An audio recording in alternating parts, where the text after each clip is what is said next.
Bonjour à tous, nous poursuivons aujourd'hui avec la troisième Mishnah du 9e Pérec. La Mishnah nous enseigne Shniyot Midivre Sofrim. De quoi il s'agit? Comme nous l'avons déjà vu, il y a des femmes où l'interdiction de se marier avec cette femme est une interdiction minatora. Il y a d'autres femmes où l'interdiction n'est que vis-à-vis que midera banan, c'est-à-dire par ordre rabbinique. Donc on peut imaginer le cas d'une femme qui est interdite midera banan shnia le baal au mari, mais elle n'est pas shnia au yabam, au frère du mari. Eh bien elle sera asura le baal ou muteret yabam, interdite au mari et permise au yabam. Quel est le cas? Le Barthénora nous explique un cas tout simple. Nous avons ici deux frères du même père, mais pas de la même mère, puisque pour le hiboum, il faut être du même frère, du même père, même si on n'est pas de la même mère. Donc on va les appeler Réhouven et Shimon. Ils sont du même père, pas de la même mère. Et Réhouven s'est marié avec sa grand-mère, la mère de sa mère, qui est une interdiction que midera banan. Donc elle était interdite à son mari. S'il lui décède, il y a une mitzvah de yiboum avec son frère. Vis-à-vis de son frère, elle n'est pas, elle, la grand-mère de son frère. Donc, elle pourra accomplir la mitzvah de yiboum.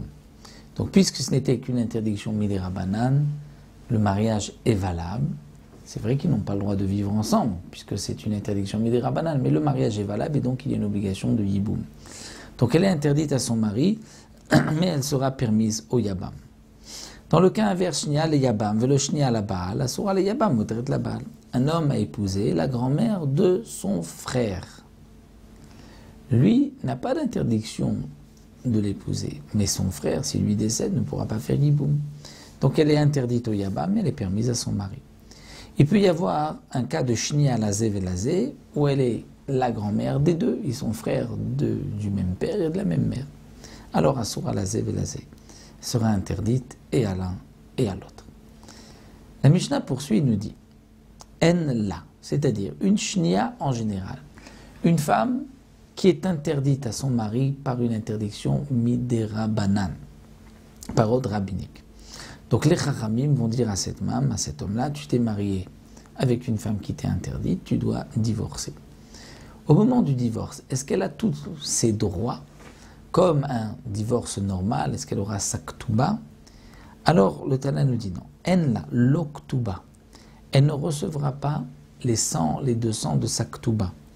Les chachamim m'ont dit la shnia n'a pas de ktuba. S'il a rajouté une somme dans la ktuba, ça elle recevra la tosefet. Mais les 100 ou les 200, les 100 zouz, les 200 zouz. Les 200 c'est pour une femme qui est vierge, les 100 c'est lorsqu'elle n'est pas vierge. Donc, toute femme asura midera banan, elle n'a pas de ktuba, donc il doit la divorcer, elle n'a pas de ktuba, velo perot, et elle ne recevra pas les fruits. De quoi il s'agit? Un homme qui se marie, si sa femme apporte des biens nirse milog, comme nous l'avons vu, le capital reste le capital de la femme, mais le mari pourra manger les fruits de ses biens. Si il a mangé les fruits de ses biens et qu'il s'avère qu'il n'avait pas le droit de vivre avec elle, donc il doit la divorcer, doit-il rembourser les fruits? Non. Il ne doit pas rembourser les fruits. Normalement, il aurait dû, depuis le départ, nous explique le Barthénora, il aurait dû laisser les fruits à sa femme. Pourquoi? Parce que les Khamim ont instauré qu'un homme peut manger les fruits de Nirse Miloug en échange de son obligation qu'il a de racheter sa femme si elle a été prise en captivité et de la reprendre comme femme. Et lui, il n'a pas le droit d'être marié avec elle. Donc il n'a pas cette obligation de la racheter. Puisqu'il n'a pas d'obligation de la racheter, il n'a pas non plus d'obligation il n'a pas non plus ce privilège de pouvoir manger les fruits. Donc il aurait dû rendre tous les fruits. Malgré tout, les Khamim ont fait un knas. Parce qu'il y a eu là un mariage qui était interdit, les Khamim ont dit non, il ne doit pas rendre les fruits. Vélo mésonote, de même, les mésonotes, c'est-à-dire il n'a pas l'obligation de nourrir sa femme quand il est marié, Et même s'il part en outre-mer et qu'elle a emprunté de l'argent pour manger, il n'est pas obligé de rembourser sa dette.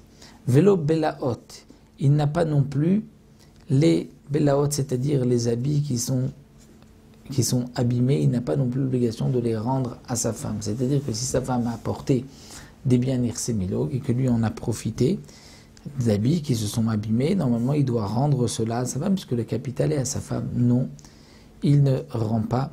Ve avlat kacher, s'ils ont un enfant, étant donné que c'est qu'une interdiction midirabanan, l'enfant est kacher, il n'est pas considéré comme mamzer, même midirabanan, et il sera permis à un Kohen. C'est-à-dire si c'est une fille, elle sera permise à un Kohen, bien que les parents ont commis une interdiction, mais c'est une interdiction midirabanan, donc l'enfant restera kacher même pour un Kohen. Vekofin oto leotzi, on l'obligera à divorcer. Puisqu'il y a une interdiction midirabanan, il est obligé de divorcer et on ne peut pas dire, bon, c'est son même, on le laisse, ce n'est que midirabanan, ils devront divorcer. Almana le Kohen Gadol, une veuve mariée à un Kohen Gadol. Il y a une interdiction minatora. Grusha vechalutza le Kohen Idiot. Une femme divorcée ou une femme qui a fait une chalitza ne peuvent pas se marier à un Kohen Idiot si elles se sont mariées. Ou bien mamzeret netina l'Israël, une mamzeret.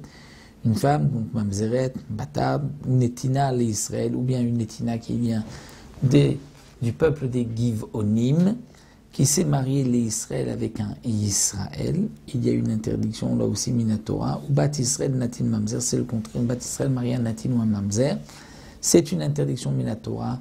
Ils vont devoir divorcer, comme ce n'est que un lave, si on peut dire. C'est quand même un lave, mais il n'y a pas de chiyuv mita.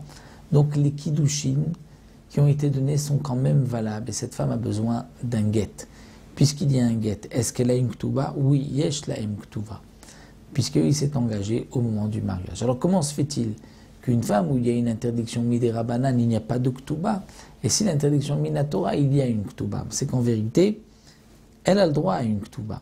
Puisque le mariage est valable, bien qu'il y ait eu une interdiction. Ils ont transgressé, mais le mariage est valable. Seulement les chachamim, dans le cas de la chinia où l'interdiction est que midirabanan, ont fait un knas.